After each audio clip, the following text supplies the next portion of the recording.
केला के संग कंद बिके, फिर दूध के संग बिकावत पानी। ऐसी सत्संग की महिमा बताई है। शेर के संग में स्यारे आनंदित, शेर के संग में स्यारे आनंदित, और पंडित के संग मूरख ज्ञानी।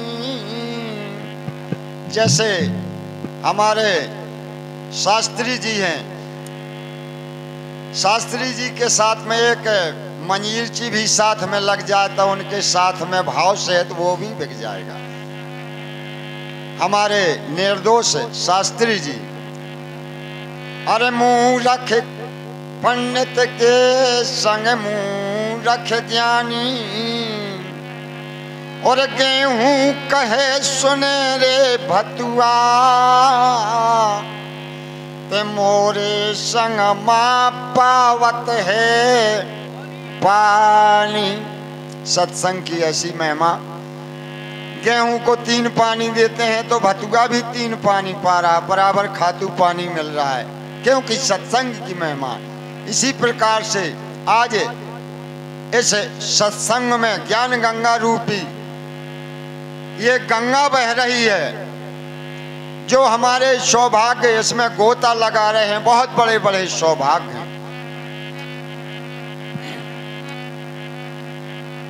चलिए भजन की ओर चलते हैं, ज़्यादा ना समय लेते हुए, क्योंकि हमारे भैया जी का कहना था ज़्यादा समय ना लें, और मेरे सीनियर कलाकार विराजमान हैं, इसलिए चंद्र लाइनों में ज़्यादा से ज़्यादा 20-25 मिनट सुनाऊंगा। इसको बाद में वाणी का मेरा विराम। अच्छा झार डार अंगना,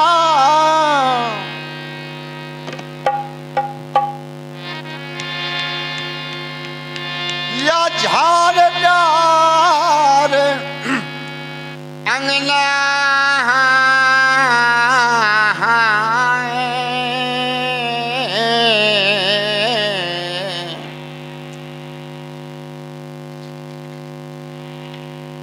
झाड़ डार अंगना।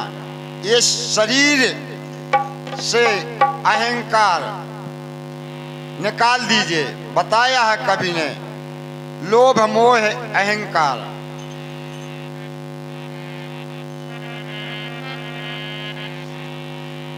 उठ बैठोरी सुहाग लेना रे,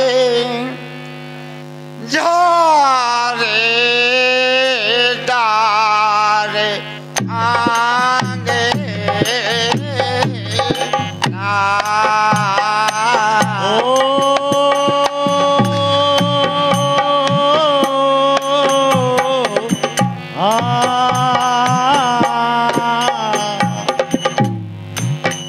उठ जागोरी सुहाग नारी, झारे डार आगे।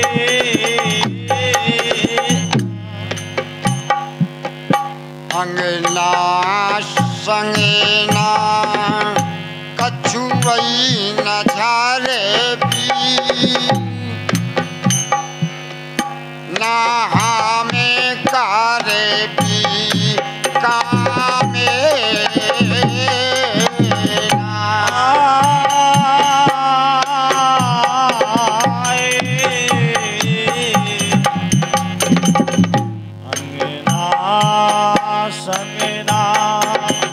हम ना झरी है, ना हम कारे हाथ काबे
सुहाग लेना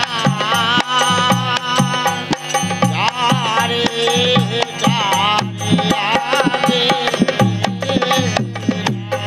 झारे डालो अंगना झारे डालो अंगना हो उठ बैठो री सुहाग लेना रे झारे डारे आंगे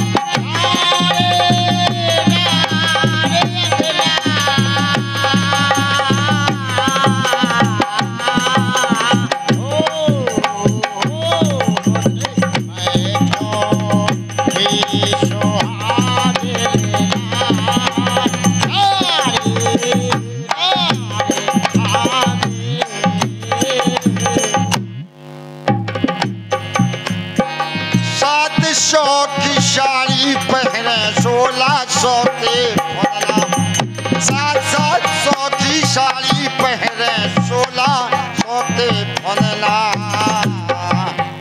700 की साड़ी पहने 1600 के फंदे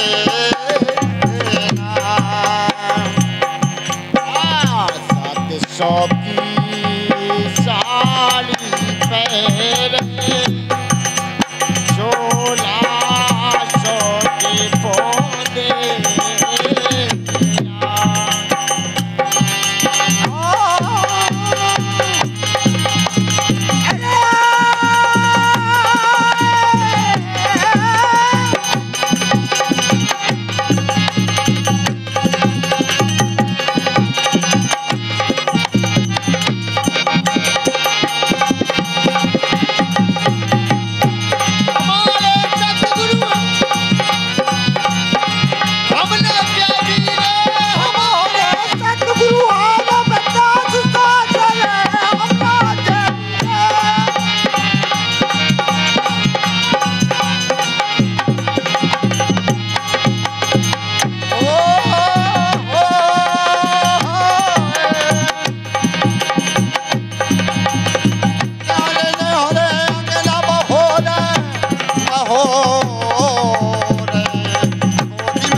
जैसे बन में मोर नचत है पैसे ही झारे अंगना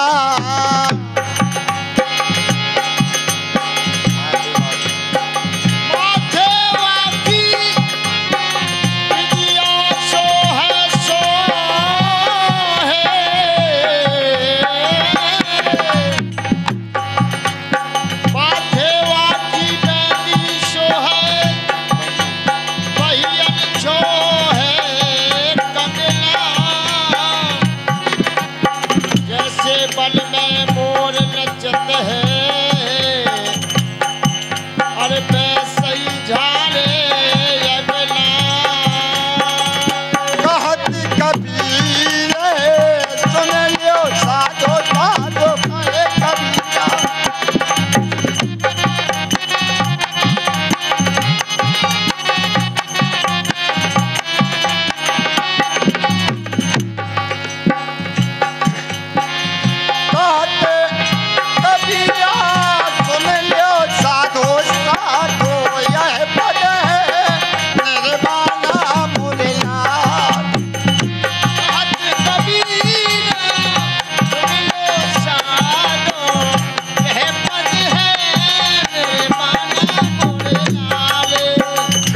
कबीर सुनो भाई साधो यह पद है निर्वाणा।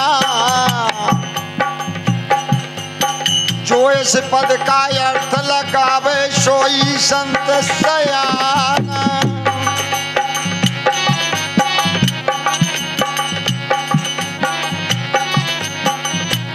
इसलिए बताया है बड़े भाग्य से मानव का शरीर मिला है।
आदरणीय माननीय सम्माननीय हमारे श्री मन प्यारे यादव जी ग्राम बेघा निवासी, उनके तरफ से 100 रुपये का पारितोषिक प्रदान हुआ है।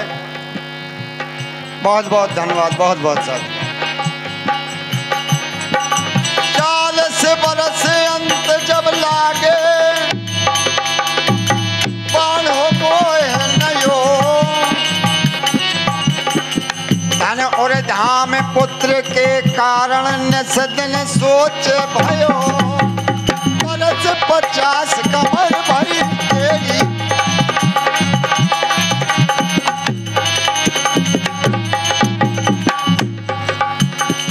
बरस 50 कमर भरी टेढ़ी, यह सोचत घाट परो, लड़का बहुए बोली बोले या बब्बा मरना, बरस 60-70 के भीतर केस सफेद भयो। और अब तो आज के जमाने में 10 साल के बच्चा के केस सफेद हो जाते। ना हरि भक्त न साधु की सेवा, ना शुभ कर्म कियो, कहे कबीर सुनो भाई साधो यो चोला छूट गयो। जैसे ही करनी वैसे ही फल, वो आज नहीं तो निश्चय कल।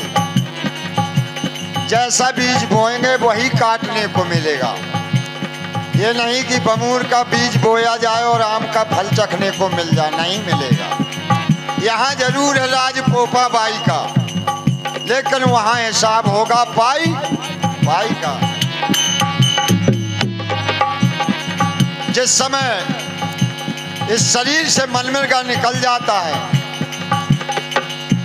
अभी हमारे भाई ने, छोटे भाई ने बताया था कि मुर्दा रखे नहीं आसार, कोई नहीं रख पाता। तो उस समय डोली तैयार करते हैं। कैसे किस प्रकार से बताया है हमारे कवि महोदय जी ने।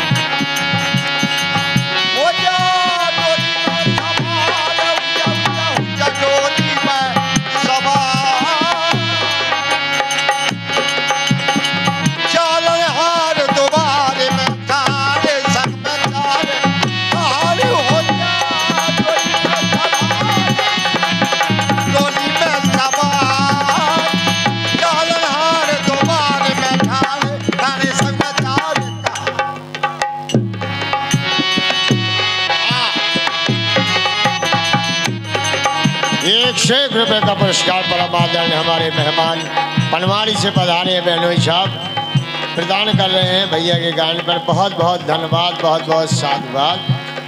और मैं उनका आशीर्वाद सर पे लेता हूँ। हो जा डोली में सवार, हो जा डोली में सवार, चालनहार द्वारे बैठाए संग में चार कहार। हो जा डोली में सवार, हो जा डोली में सवार, चालनहार द्वारे बैठाए संग में चार। और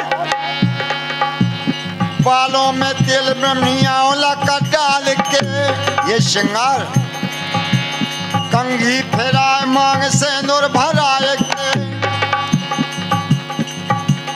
नाक में न फूलो नथनी सजाए के, नाक में न फूले।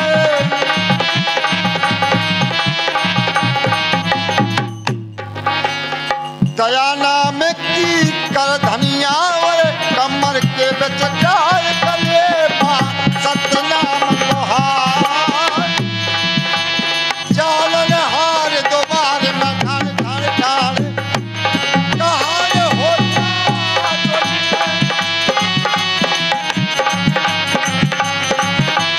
चालनहार तोर द्वारे में ढाल संग में ढाल।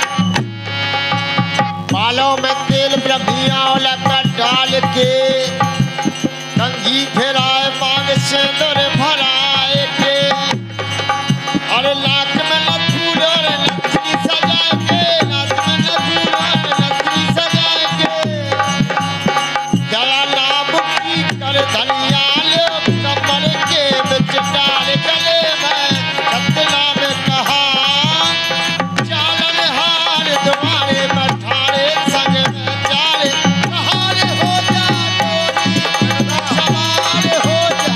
डोली में सवार, चालनहार द्वारे बैठाए संग में चार।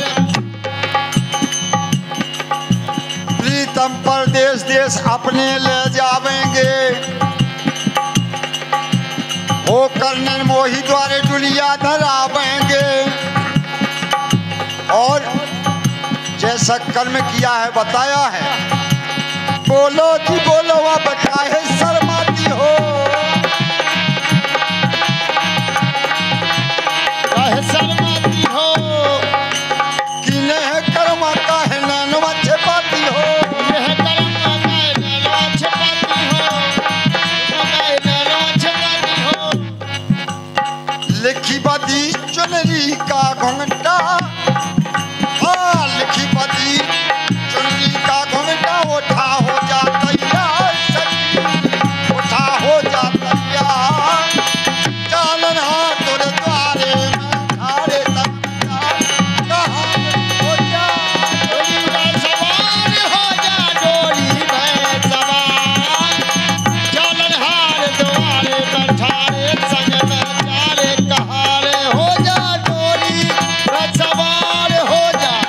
डोली में सवार, जालन हार द्वारे बैठाए संग में चारे। माई बाप भैया भौजाई सब छूट जात और बाई भी छूट जात, नन्ना भी छूट जात। वो सत्य बात। माई बाप भैया भौजाई सब छूट जात और टोला मोहल्ला की हाय सब टूट जात। और कितना ही धनवान क्यों ना हो, गुड़िया कहनवा सब पड़े रह जावे के गुड़िया कहनवा। वो करने मोही द्वार दुनिया धरावे के।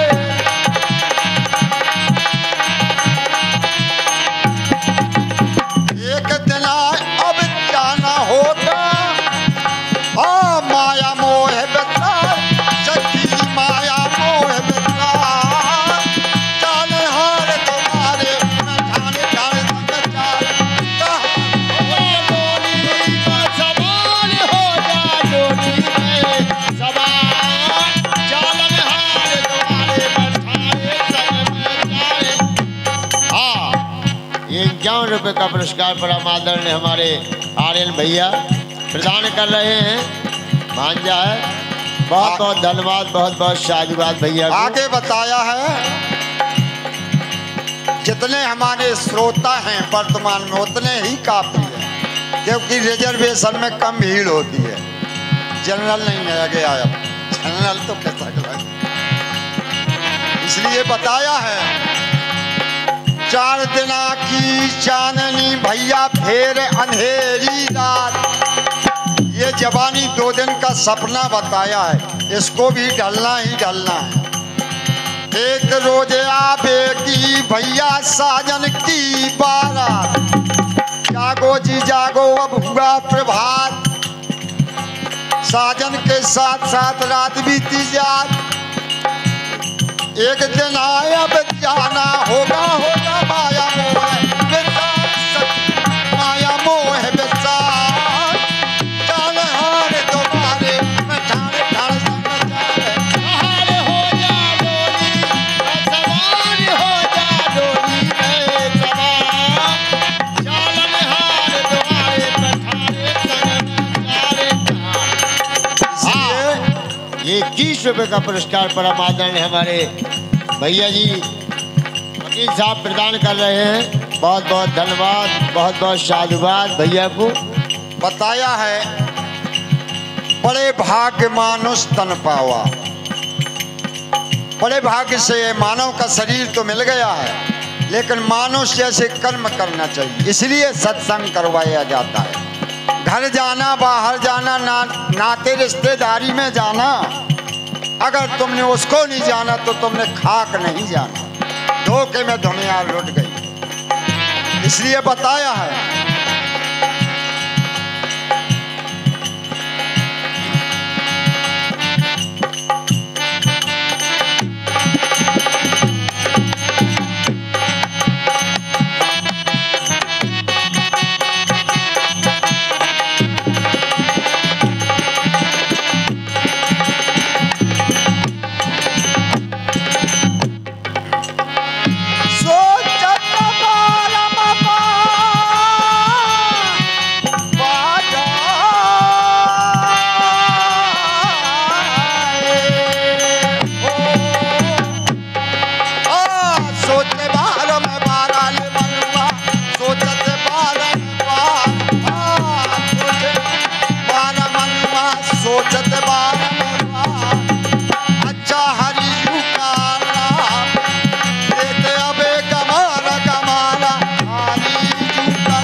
सोचत है बारंबार, लेकिन परमात्मा का नाम नहीं ले पा रहा है।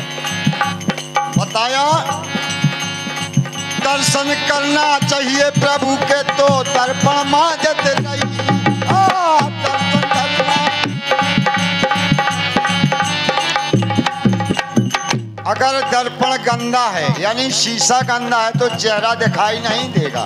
इसी प्रकार से अगर परमात्मा की प्राप्ति करना है तो इस शरीर को काम क्रोध अहंकार हटाना पड़ेगा, इस शरीर को मांझना पड़ेगा, तब परमात्मा की प्राप्ति होगी। दर्शन करना चाहिए प्रभु के तो दर्पण मांझत नहीं। दर्शन करना चाहिए प्रभु के तो दर्पण मांझत नहीं। और दर्पण में लागी है काई,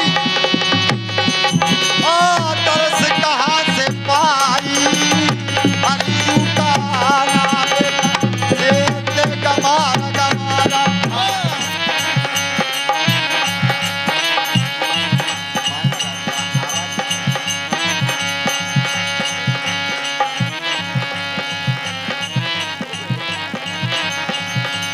आओ मर की मैं तो बारी हत्ती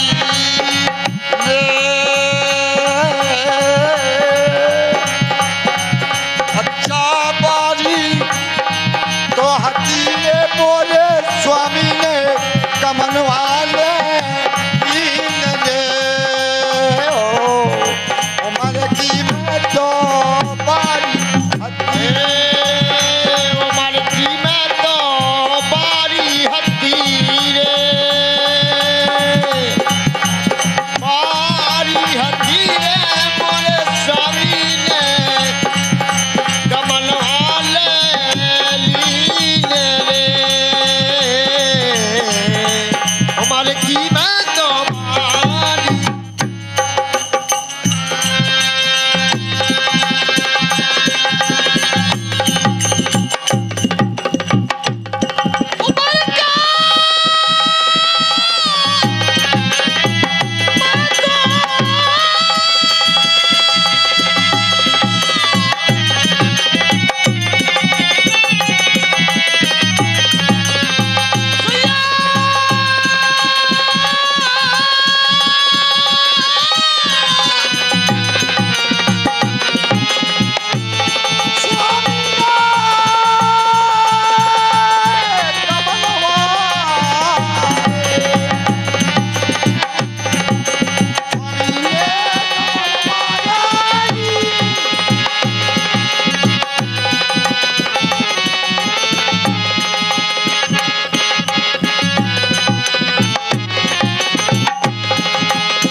सतगुरु भगवान की